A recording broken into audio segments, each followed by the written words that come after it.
Hi there. This month, during Mental Health Awareness Month, I found myself thinking a lot about the limits of truth telling, whether that's the truth about our current emotional state or the truth about our stories.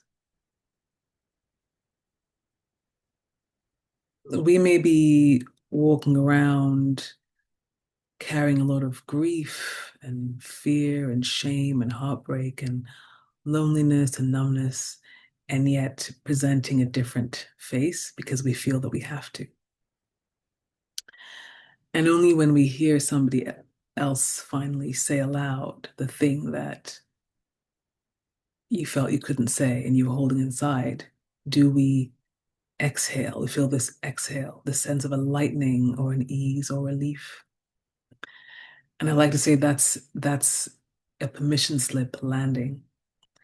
I feel as though it literally softens my nervous system when I hear that permission slip landing from someone else. There's like a loosening of a grip of whatever it is that you're feeling.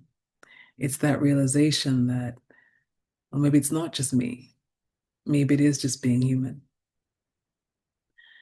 And this month, I realized how much people are in need of permission, especially when it comes to telling the truths about their lives.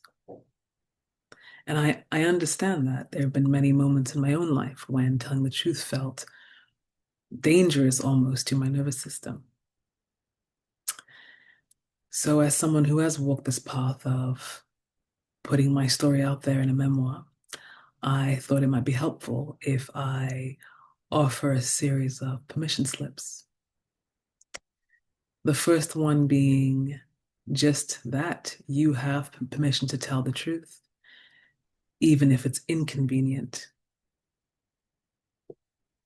even if it disrupts some narrative that you feel you have to uphold, or it disrupts the version of you that people are comfortable with, or some part worries about how other people will react. You have permission to tell the truth. And the thing about memoir is that its power is in our lived experiences and from the things that we've survived or overcome oftentimes. And because these stories often involve other people, we are inclined, when we write these stories to start asking ourselves questions like, am I allowed to say this?